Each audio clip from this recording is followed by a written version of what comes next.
The Chronicles of Narnia by C.S. Lewis.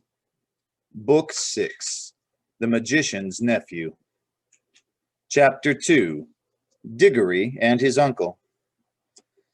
It was so sudden and so horribly unlike anything that had ever happened to Digory, even in a nightmare, that he let out a scream. Instantly, Uncle Andrew's hand was over his mouth. "None of that!" he hissed in Digory's ear. "If you start making a noise, your mother will hear it, and you know what a fright might do to her." As Digory said afterwards, the horrible meanness of getting at a chap in that way almost made him sick. But of course, he didn't scream again. "That's better," said Uncle Andrew. "Perhaps you couldn't help it. It is a shock when you first see someone vanish.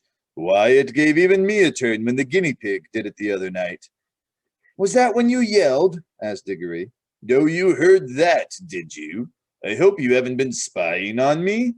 "No, I haven't," said Digory indignantly. "But what's happened to Polly?" "Congratulate me, my dear boy," said Uncle Andrew, rubbing his hands. "My experiment has succeeded.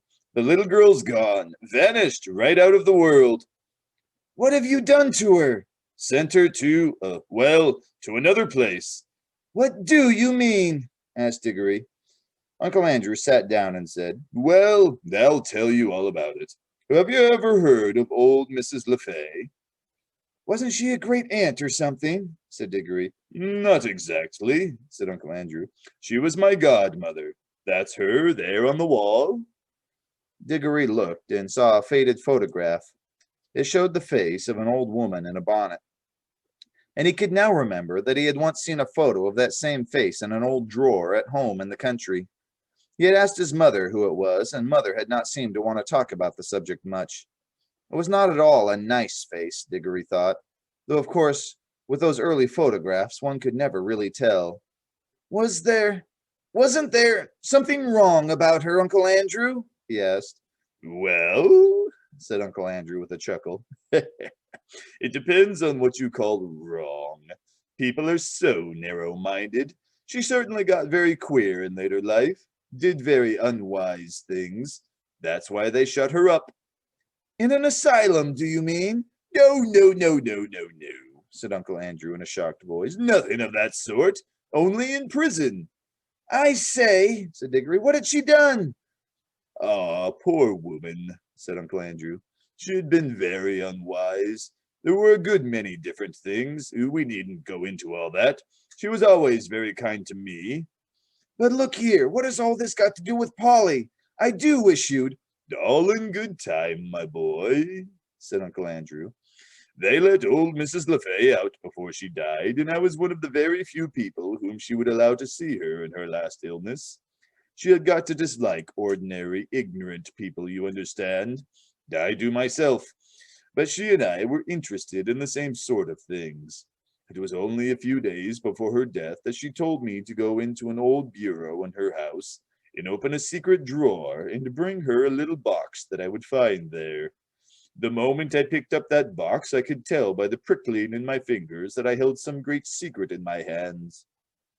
She gave it to me and made me promise that as soon as she was dead, I would burn it unopened with certain ceremonies. That promise I did not keep." "Well, then, it was jolly rotten of you," said Digory. "Rotten?" said Uncle Andrew with a puzzled look.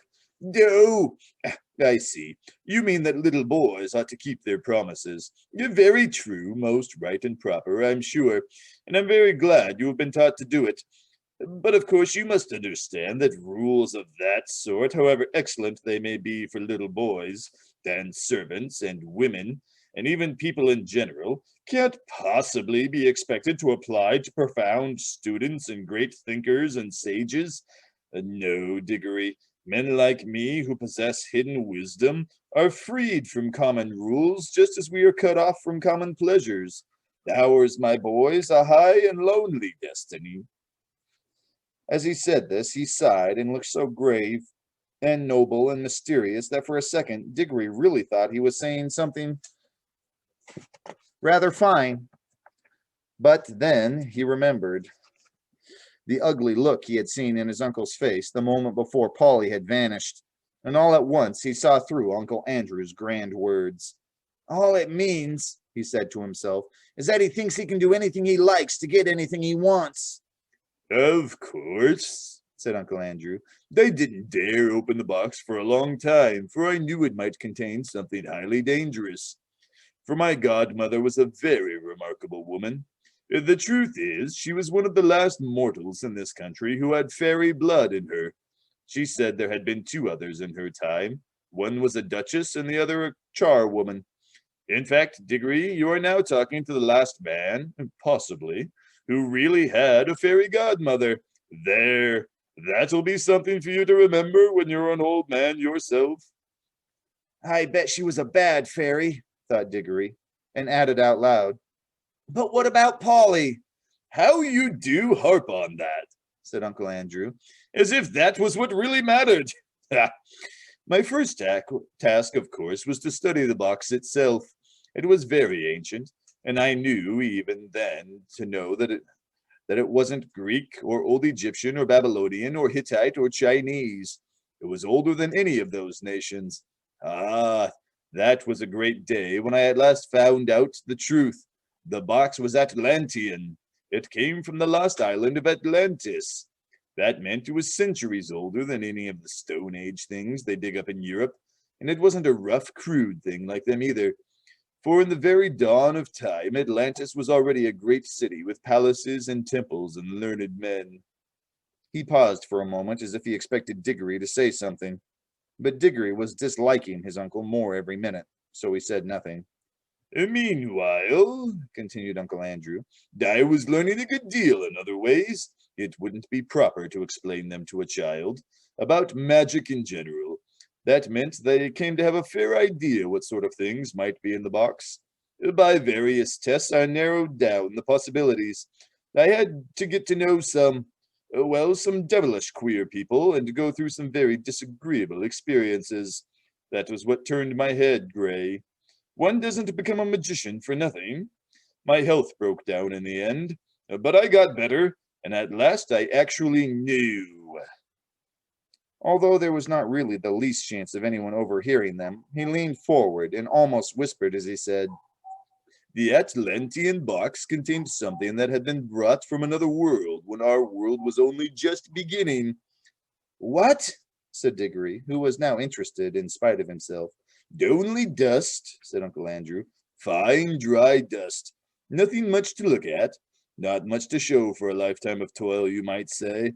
Ah, but when I looked at the dust, I took jolly good care not to touch it, and thought that every grain had once been in another world. I don't mean another planet, you know. They're part of our world, and you could get to them if you went far enough. But a really other world, another nature, another universe. Somewhere where you would never reach even if you traveled through the space of this universe forever and ever. A world that can be reached only by magic. Well, here Uncle Andrew rubbed his hands till his knuckles cracked like fireworks. I knew, he went on, that if only you could get it into the right form, that dust would draw you back to the place it had come from. But the difficulty was getting it into the right form. My earlier experiments were all failures. I tried them on guinea pigs. Some of them only died. Some exploded like little bombs. It was a jolly cruel thing to do, said Digory, who had once had a guinea pig of his own. How you do keep getting off the point, said Uncle Andrew. That's what the creatures were for. I'd bought them myself. Let me see. Where was I? Ah, yes. At last I succeeded in making the rings, the yellow rings. But now a difficulty arose. I was pretty sure now that a yellow ring would send any creature that touched it into the other place. But what would be the good of that if I couldn't get them back to tell me what they had found there? And what about them? Said Digory. A nice mess they'd be in if they couldn't get back. You will keep on looking at everything from the wrong point of view, said Uncle Andrew with a look of impatience. Can't you understand that this is a thing of great importance, a great experiment? The whole point of sending anyone into the other place is that I want to find out what it's like. Well, why didn't you go yourself then? Digory had hardly ever seen anyone look so surprised and offended as his uncle did at that simple question. Me? Me? He exclaimed. The boy must be mad. A man at my time of life and in my state of health to risk the shock and the dangers of being flung suddenly into a different universe? I never heard of anything so preposterous in my life. Do you realize what you're saying? Think what another world means. You might meet anything. Anything. And I suppose you've sent Polly into it then, said Digory. His cheeks were flaming with anger now. And all I can say, he added, is even if you are my uncle, is that you've behaved like a coward sending a girl into a place you're afraid to go yourself. Silence, sir, said Uncle Andrew, bringing his hand down on the table. I will not be talked to like that by a little dirty schoolboy. You don't understand. I am a great scholar, the magician, the adept who is doing the experiment. Of course I need subjects to do it on. Bless my soul, you'll be telling me next that I ought to have asked the guinea pig's permission before I use them. No great wisdom can be reached without sacrifice. But the idea of my going myself is ridiculous. It's like asking a general to fight as a common soldier. Supposing I got killed, what would become of my life's work?